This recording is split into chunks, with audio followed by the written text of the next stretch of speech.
Hi everyone and welcome to a brand new episode of Beyond the Boundary। तो world cup 2023 शुरू हो चुका है और मैं आशा करता हूं कि आप सब टूर्नामेंट को बहुत इंजॉय कर रहे होंगे। हाँ, शुरुआत थोड़ी सी ठंडी रही है पर I am sure as the tournament goes on हमें काफ़ी एक्साइटिंग गेम्स देखने के लिए मिलेंगी। अब अगर एक्साइटिंग गेम्स की बात करें तो we have one on the cards later this week when India takes on Pakistan at Ahmedabad. ODI World Cups में वैसे इंडिया का रिकॉर्ड पाकिस्तान के खिलाफ बेहतरीन रहा है। इंडिया ने अब तक 7 मैचेस में से 7 बार पाकिस्तान को हराया है ओडीआई वर्ल्ड कप्स में। अब यह रिकॉर्ड इंटैक्ट रहता है कि नहीं, ये देखने वाली बात होगी। वैसे इंडिया पाकिस्तान के वर्ल्ड कप एनकाउंटर्स काफ़ी वन साइडेड रहे हैं, but they have been some really memorable and breathtaking moments in them. और आज मैं ऐसे ही एक यादगार पल के बारे में बात करने जा रहा हूँ। तो बात है about the 1996 World Cup quarter final match between India and Pakistan at Bangalore. ये मेरा फर्स्ट इंडिया पाकिस्तान मैच था एंड जाहिर सी बात है कि I was extremely pumped up for it. इस मैच का बिल्डअप एंड ओवरऑल फील बड़ा ही ज़बरदस्त था। एक तो इंडिया पाकिस्तान का मैच हैपनिंग इन इंडिया, ऊपर से वर्ल्ड कप का क्वार्टर फाइनल, तो there was intense hype for it. India ने लीग स्टेजेस में अपने 5 गेम्स में से 3 मैचेस में जीत दर्ज की थी, while Pakistan had one 4 out of their 5 games. उनकी जो एक हार आई थी that was against south Africa. 90s में पाकिस्तान अक्सर इंडिया पर बहुत हावी रहती थी, particularly because of their strong bowling attack. और वर्ल्ड कप्स में अभी तक हमारा मुकाबला उनके साथ एक ही बार हुआ था, 1992 में, जो कि हमने बड़ी आसानी से जीत लिया था। इस क्वार्टर फाइनल में भारत ने टॉस जीतकर पहले बल्लेबाजी का फैसला किया। इंडिया को लीड कर रहे थे मोहम्मद अजहरुद्दीन और पाकिस्तान के स्टैंड इन कैप्टन थे आमिर सोहेल, क्योंकि उनके मेन कैप्टन वसीम अकरम इस मैच में अनअवेलेबल थे। डिस्पाइट दैट उनकी बॉलिंग लाइनअप काफ़ी तगड़ी थी with the likes of Waqar Younis, Aaqib Javed and Mushtaq Ahmed in the attack. India की शुरुआत काफ़ी अच्छी रही एंड ओपनर्स नवजोत सिंह सिद्धू और सचिन तेंदुलकर ने स्कोर को 90 तक पहुंचाया without the loss of any wicket.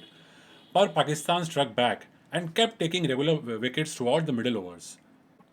India was then reduced to 236 for 6 by the 47th over, और ऐसा लग रहा था कि अब ज़्यादा से ज़्यादा इंडिया का स्कोर 250 या 260 तक बन पाएगा। उस समय क्रीज पर थे अजय जडेजा और अनिल कुंबले। जडेजा, जो कि एक अच्छे फिनिशर थे, तब तक 16 बॉल्स खेल चुके थे और उन्होंने उनमें सिर्फ 16 रन ही बनाए थे। 48 ओवर की शुरुआत वकार यूनिस ने की और सामने थे अनिल कुंबले। नाउ जिन्होंने भी 90s में क्रिकेट को फॉलो किया है वो ये अच्छे से जानते होंगे कि वकार यूनिस का खौफ क्या होता था, स्पेशली एंडिंग ओवर्स में। उनके टो क्रशिंग यॉर्कर्स ने बड़े बड़े बैट्समैन के स्टम्प्स उखाड़े थे और उनके अगेंस्ट डेथ ओवर्स में स्कोर करना बड़ा मुश्किल होता था, इवन फॉर ग्रेट बैट्समैन। तो उस समय इंडियन फैंस बस यही एक्सपेक्ट कर रहे थे कि वकार के लास्ट 2 ओवर्स में कैसे भी 10-12 रन आ जाएं और 49th ओवर में जो बैट्समैन जो हैं वो उसमें अटैक करें। पर आगे जो हुआ वो किसी ने भी कभी भी एक्सपेक्ट नहीं किया था। 48 ओवर के पहले 3 गेंदों में वकार को कुंबले ने 2 चौके जड़ दिए, which was really surprising. Fourth ball में उन्होंने सिंगल लेकर जडेजा को स्ट्राइक दी। आखिरी 2 गेंदों में जडेजा ने 2 क्रैकिंग शॉट्स मारे, एक चौका through the covers and a stunning 6 over the cow corner. That over went for 22 runs. Next over में यानी कि 49th ओवर में 11 रन आए और एक विकेट गिरी, पर जडेजा अभी भी क्रीज पर थे और इंडिया का स्कोर अब एक हेल्दी 269 फॉर 7 पर पहुंच चुका था।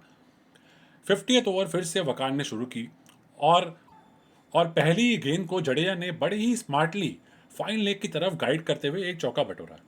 The next ball was even better, a stunning 6 over long off. The crowd had gone ballistic. ऐसा असॉल्ट, वो भी वकार यूनिस जैसे एक महान पेस बॉलर के अगेंस्ट, किसी ने भी कभी भी एक्सपेक्ट नहीं किया था।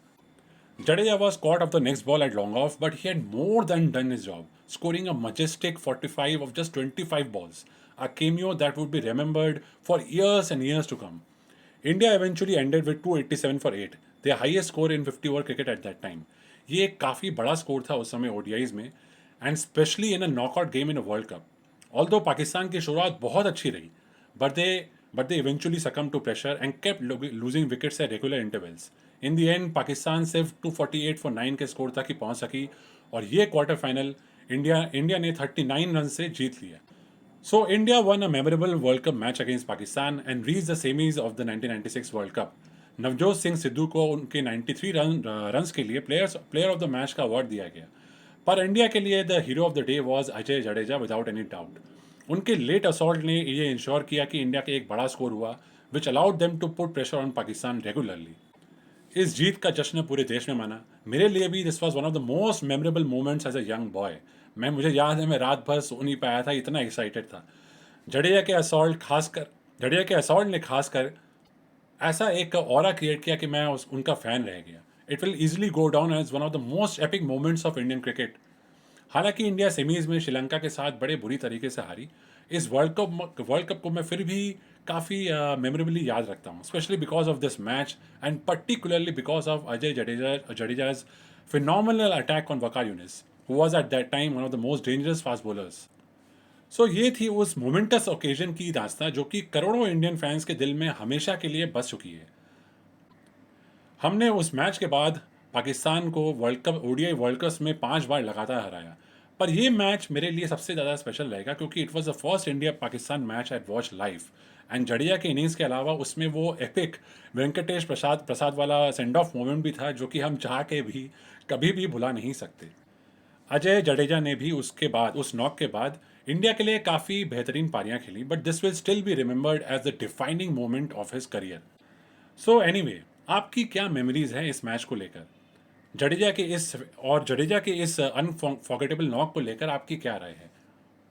मैं श्योर हूँ मेरे जैसे कई ऐसे करोड़ों फैंस थे जिन्होंने इस मोमेंट को लाइव देखा था और उनके लिए भी ये नॉक, ये मैच उतना ही बड़ा इम्पैक्टफुल रहा होगा। तो हो सके तो अपनी राय मुझे कमेंट्स में ज़रूर देना।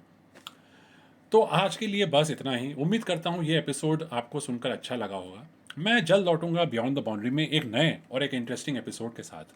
तब तक के लिए goodbye and take great care of yourself. Thank you for listening.